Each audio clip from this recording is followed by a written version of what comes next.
Now, today we're going to talk about doing intermittent fasting for some serious weight loss.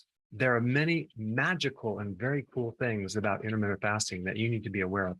First of all, it's extremely cheap. In fact, it's free. In fact, you'll save money. It's easy and it doesn't require any effort. You're not doing something, you're just avoiding something. You're avoiding food. Fasting gives you a lot of extra time, so you're not constantly cooking all day. Fasting will help you live longer. It makes you smarter because it improves your cognitive function. It elevates your mood and lowers your risk for many diseases. So there are a lot of benefits. There are a couple drawbacks to fasting. Number one, you're going to lose a lot of weight. So that means you're going to have to spend more money on clothes. So from that aspect, it's going to be more expensive. And because you're not cooking all day, you're going to have a lot of extra time on your hands. So you're going to have to find something to do. And because you're not spending all this extra money on food, you'll have a lot of extra money that you have to figure out what to do. And that's a problem. But intermittent fasting is not a diet. It's a pattern of eating and not eating. It's putting you in the driver's seat of when you tell your body it can eat and when it needs to avoid eating. I mean, if you think about it, the worst question to ask your body is, what is my body in the mood for today? You're going to get an insane answer. In fact, if I ask that question right now, I'd probably get the answer, a donut, maybe some M&Ms, potato chips. So many times you'll get a very unhealthy answer if you ask your body what it's in the mood for. This especially applies to when your blood sugars are a problem, because if your blood sugars are too low or too high, you're going to get an insane answer. So it's kind of like you being in the back seat of a car and having some insane driver drive you around. This is not a good situation because you're no longer in control. And unfortunately, food has been controlling you your entire life. In fact, our whole existence revolves around food. So doing intermittent fasting starts to put you in control over this insanity, which is a very powerful thing for you personally, with your willpower, with your self-discipline, and especially for your health. The one thing that you need to know about intermittent fasting is that every time you eat, you trigger insulin. So insulin not only increases with sugar and carbs, but also from just eating in general. So the less frequent you eat, the less insulin you're going to trigger, and the more benefits you're going to have. Our bodies have evolved over a very long period of time to not eating, because long ago, food wasn't very available. So our bodies have adapted and developed all sorts of very amazing genetics for surviving without food. And when I'm talking about survival, I'm talking about those genes that are survival genes, repair genes, disease genes turning off. Like, for example, cancer turns off when you fast. So all sorts of fascinating survival things related to your DNA get activated when you start fasting. So I'm going to show you exactly how to apply this right now. Okay, so you take an average person who's doing 3 meals with snacks in between meals. So they're doing 3 meals and 3 snacks, like 6 meals. They're getting a lot of spikes of insulin through the day. And their body is suffering immensely from this. So the first thing to do is to stop snacking. That's step number 1. So then you just have 3 meals a day. And so then you do that until you're comfortable. And then the next stage is to skip your breakfast or that first meal. So in other words, when you wake up in the morning, because you're not snacking, you're not really going to be hungry, especially if you're doing keto. But this video is not necessarily on keto. It's just about the fasting pattern and how to get into this at a nice gradual level. So let the lack of appetite in the morning dictate whether you eat or not, because the underlying principle is don't eat unless you're hungry. So you wake up, you're not hungry, don't eat. Go as long as you can until your first meal. Okay, so you work up to your first meal being, let's say, at noon, right, lunchtime. So let's say you're eating at 12 and 6.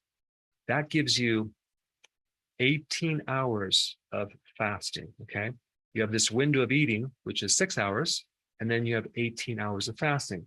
Now, to add a little help to the situation, if you add more fat at the end of the meal, whether it's avocado, handful of nuts like macadamia nuts or pecans or any type of fat, that will allow you to fast longer and get into the next stages easier.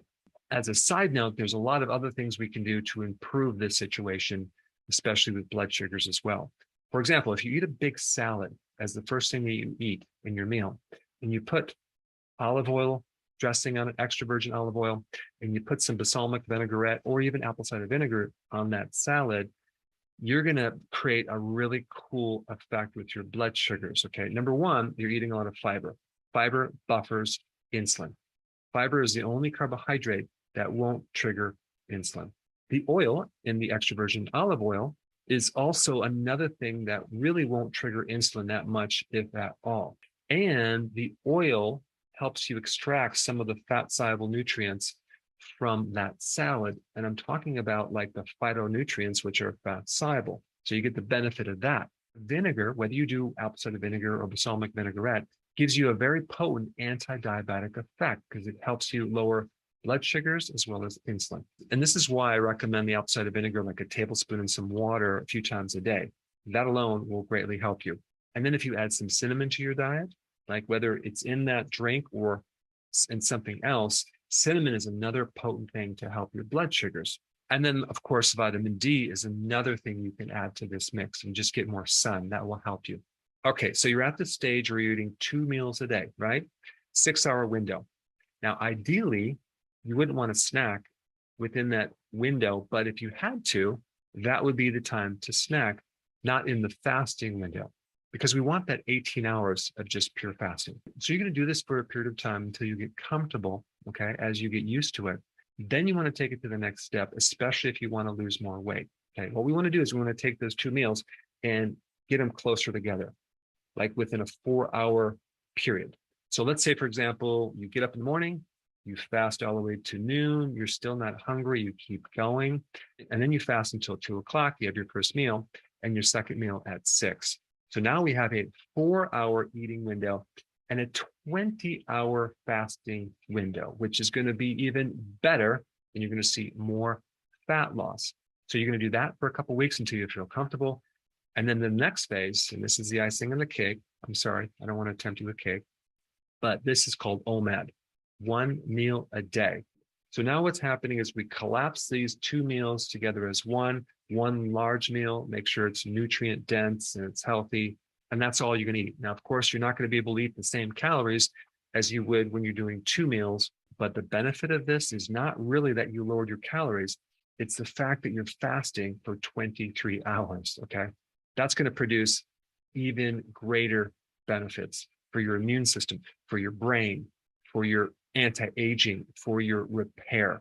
Now, recently, I kind of stumbled on something that is another tweak to this OMAD plan, okay, that you might want to consider. It's just a slight change that could make a big difference with your sleep and even greater improvement in your blood sugars and insulin resistance, okay?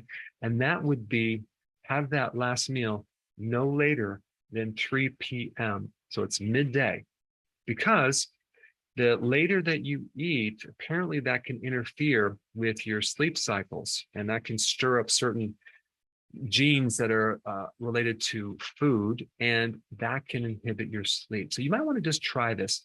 Eat a little bit sooner, make sure it's a big meal right in the middle of the day, like maybe 2 or 3, and see if you don't sleep a lot better.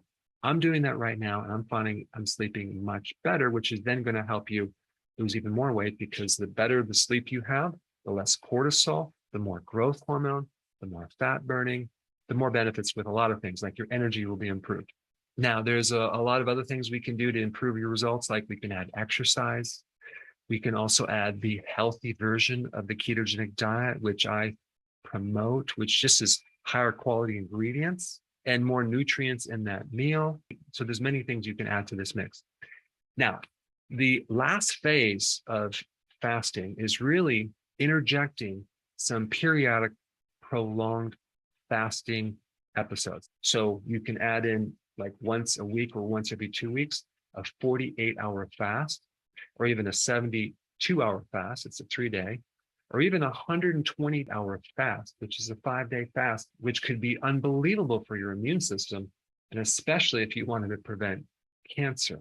Because as soon as you start fasting for long periods of time, you are literally destroying cancer in your body. So I just wanted to give you the bird's eye view of how intermittent fasting can be started at the very beginning and gradually improving your fasting to the point where you're really doing it for some serious weight loss and health benefits. So the only thing to do now is to just start. Don't think about it. Don't wait for the medical profession to finally agree that this is the best thing for your health, because that's not going to happen. It's only when you yourself try this and you know the power of intermittent fasting and what it can do for your health. This is the thing, the solution that you have been searching for, and you'll see when you try this. So just get started with it. And all you need to know next is what to eat. And I have a couple of videos on this playlist, starting with video 1 right here. Check it out.